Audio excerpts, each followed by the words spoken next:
Stay tuned as I finally open up this Marvel Legends Marvel Studios The Infinity Saga, Surtur.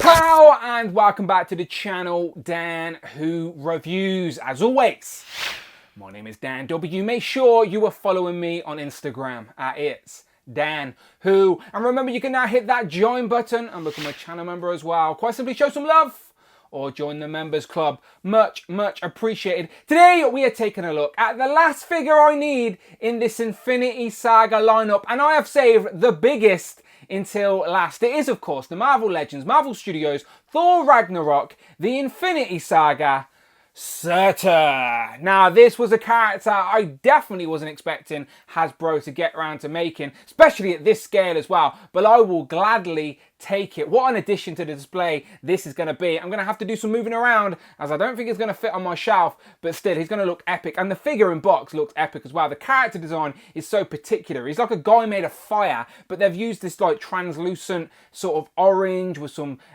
dry brushing and really nice paint details. So yeah, this guy is definitely going to look good on the shelf and definitely stand above all the other legends. So yeah, Thor Ragnarok, probably one of the best Thor movie, would you say, so far, at least? So yeah, we've got quite a few characters from that movie as well. Hasbro were definitely hitting their stride as that movie came out. So it's nice to get another character off that list. And again, one I wasn't expecting. So you let the Marvel team know. Were you Team Surtur or are you Team Quicksilver? I'm sure Ryan Ting would much prefer you to be Quicksilver, but this guy looks impressive, I'm not going to lie. So obviously, here's the box in the packaging. Barely fits on my table. Marvel Legends, Thor Ragnarok movie logo up there. The Infinity Saga Surtur window box with a couple of hands. He's got his massive sword. Spin it round. You can sort of see all the collage that we usually see on this packaging. And then on the back, we get a big movie poster out for the Ragnarok, of course, as well as a write-up that reads, "Empowered by the eternal flame, the demon Surtur rises from the ashes to unleash his fury upon Asgard." So, yeah, we all know what happens in the movie. He goes massive. He's at the start of the film, sort of in this scale. Hasbro did admit it's not exactly in scale, as that would have been really hard to make, but it's close enough for the collection. From the start of the movie, at least, when Thor's, like, wrapped up in chains. Not so much the end of the movie, where he's literally taller than a city. So I will let Hasbro off in that regard. I think he's going to fit in the display nicely. Definitely going to tower above most Marvel Legends. So, yeah, without further ado, let's get him open.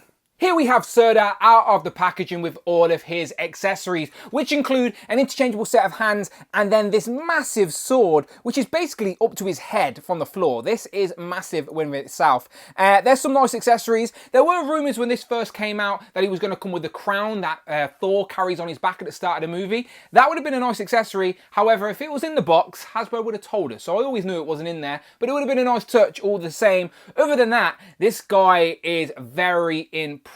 Like, for a character design you'd think is sort of impossible to do in figure form, they've done such a good job to create a sort of accurate look for a guy which is essentially made of fire.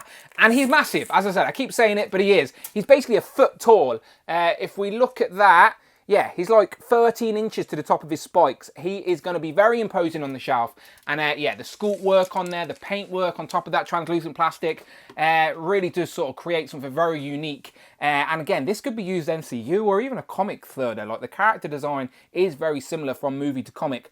And yeah, this guy is great. So let's zoom in and check out those details. Starting up top, let's check out this nasty, crusty, cracked looking face. So the plastic itself is like a translucent orangey yellow. And then the sculpt work on top has got this sort of black dry wash, so it makes it all look really crusty and horrible. As I said, the character design, this guy's on fire. Like, he is just basically a living embodiment of fire, and he doesn't look happy about it, does he? He's got these whited out eyes, nice open jaw, but his teeth are like a yellowy orange colour, and with the black sort of face around it, it really shows off those teeth. And yeah, even the crown is massive. Like, if I zoom out a little bit, you can see the points of the crown. So it's made of a soft plastic, but not soft enough where they're going to bend or flop or anything like that.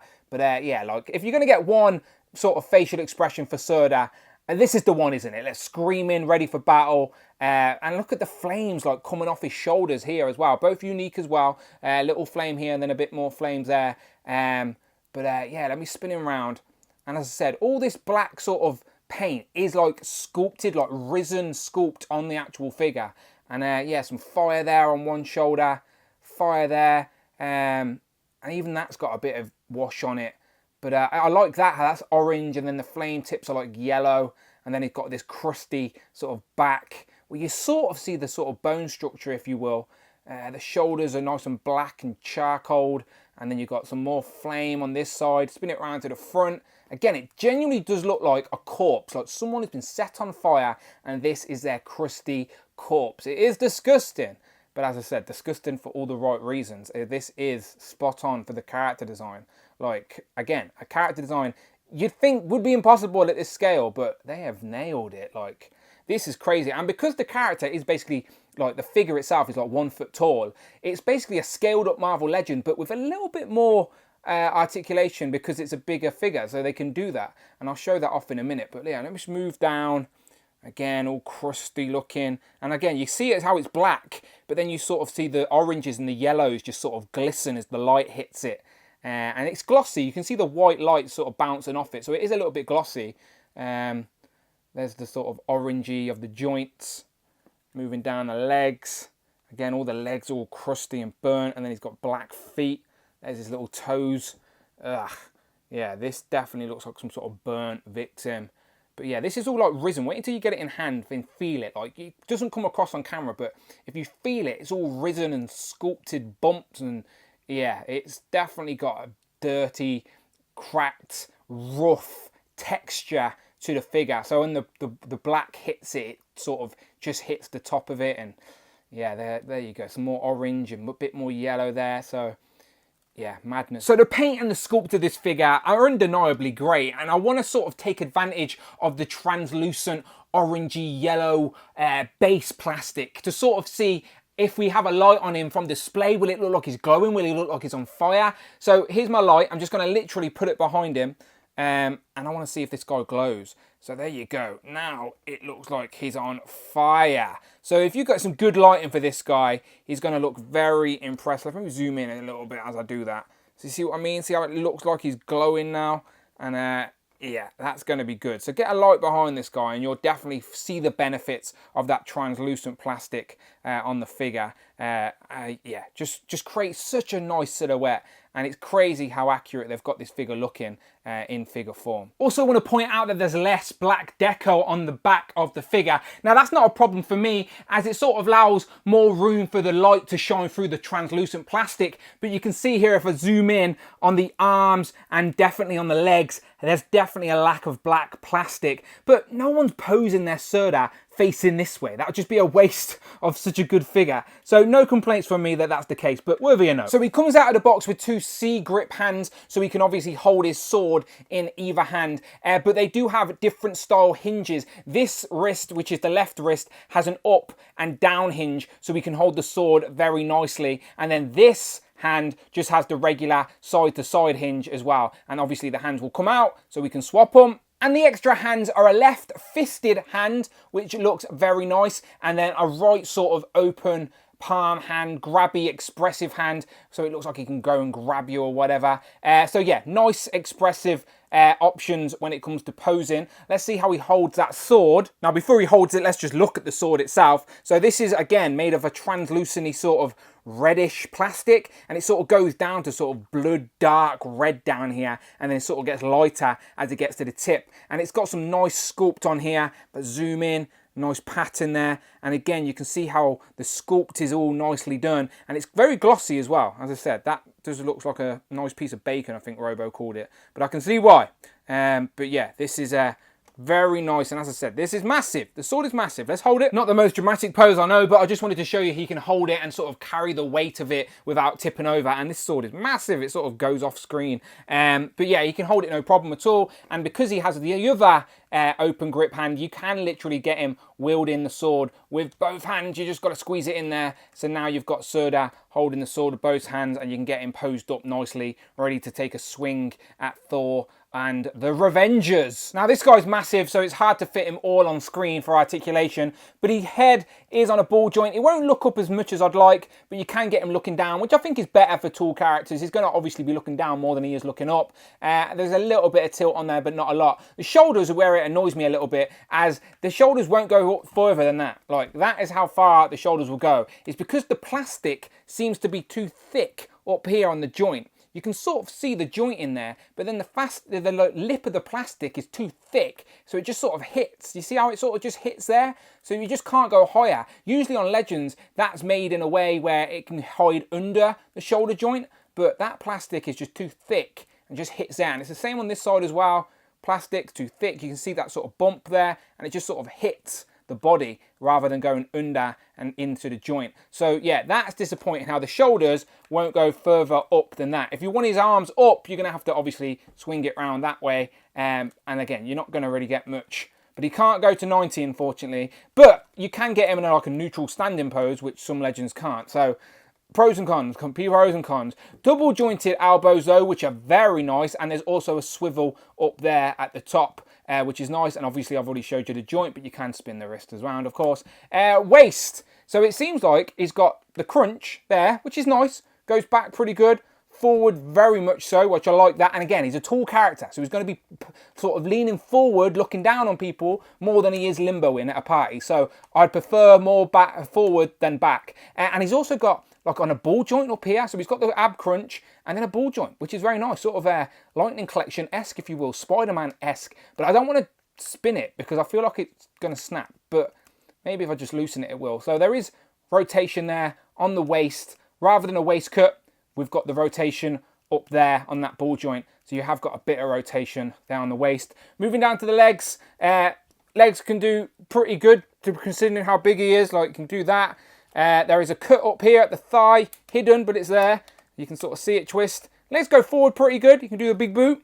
Legs, back, pretty good as well. Double jointed knee. Can he kick his own ass? He can kick his own lower back. No problems at all. And then really nice ankle pivot, to be fair. And rock out. Oh, and look, there's a hinge. Didn't even notice that. There's a swivel there for a boot, even though it's not got boots. So that's nicely hidden in the sculpt. I didn't even see it. But yeah, as I said, think scaled up Marvel Legend. Great range of articulation for a character design like this. And again, it's hidden within the design because it's so like quirky looking. The only disappointing thing for me personally is that I can't get the shoulders up. But I can make it work on the shelf, so it can be forgiven. But if you've got any of those 12-inch Marvel Legends, sort of similar to them. Let's get into some comparisons, and this is what I was most interested to see, how Surtur sort of weighed up next to some other Legends, especially Thor, of course. Now, Surtur appears in the movie a couple of times. First, at the start of the film, where he seems to have captured Thor in a cage, and he sort of fits more in scale at that point in the movie for this figure. Hasbro have said themselves, it's not perfect, but it's pretty damn close. So I think these two scale up quite nicely. Like, if you didn't tell me it wasn't officially in scale, I would have thought this is bang on. So it looks good to me, and this Thor isn't accurate to the start of the film, but it's close enough. It's before Stan Lee cut his hair. This is essentially the Age of Ultron Amazon 4-pack, or the best of Avengers, I can't remember, but it's close enough. So I think this is probably the best way to sort of match up your Thor and Surtur if you want to be most accurate to the movie. Here we have Surtur compared to a couple more Thors from Ragnarok. This time Thor is in his gladiator sort of gear, if you will. One with a helmet and swords, the other one without the helmet. And while we're looking at gladiator designs, let's bring in the Hulk builder figure from Ragnarok as well. Now, these three never met on screen in this form. Like, obviously they were out of their gear by then, but still, all from the same movie. So if you want a more accurate Surtur and Hulk battle, then this is the figure for you. This is the SH Figure Arts Infinity War Hulk, but it's essentially the end of Ragnarok, the beginning of Infinity War, as it's exactly the same character design. So these two will look very nice on the shelf. However, at the stage of the movie where Hulk meets Surtur in this form, Surtur is a lot bigger. So scale-wise, doesn't work, but it'll work for your display. I mentioned the Revengers earlier. Here we have a couple more members, as we have Valkyrie and Loki from Thor Ragnarok. And I can barely get these guys to actually fit in frame, but here we have Surtur compared to two of the big bads that we have gotten in this Infinity Saga lineup. It is, of course, Endgame Thanos and the Ironmonger. And that Ironmonger was big as it was, but you compare it to Surtur, he looks tiny.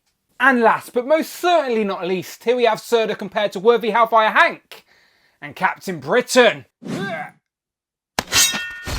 So, final thoughts on Surtur. Honestly, this is a very nice Marvel Legends. I'm pleasantly surprised with how much I like it now I've got it in hand. It wasn't a figure or a character I was clamouring for, but I didn't know what was on the table either. I didn't know this type of character was even an option to be done in figure form. And I think they've gone for a nice middle ground in regards to the scale where, yes, it's not spot on, but it works. Like at the start of the movie where sitting on his throne talking to Thor, this looks like it will work on a display. Get some lights behind him, he's going to glimmer with that translucent orange plastic. Definitely going to look imposing on a display, that is for sure. But as always, you let me know what you think in the comments below. Always curious to hear your thoughts. And let me know, are you Team Surtur or are you Team Quicksilver? The Marvel team want to know, they're trying to settle a bet. I don't know at the minute. Like, Quicksilver was definitely a character I really wanted represented on the shelf, but this Surtur is just very impressive, and it was a character I didn't even know was a possibility. So, yeah, I like them both. Can I sit on the fence on this one? But if you've got a favourite, let me know in the comments as always. But as always, people, you know what to do. If you want to support the channel,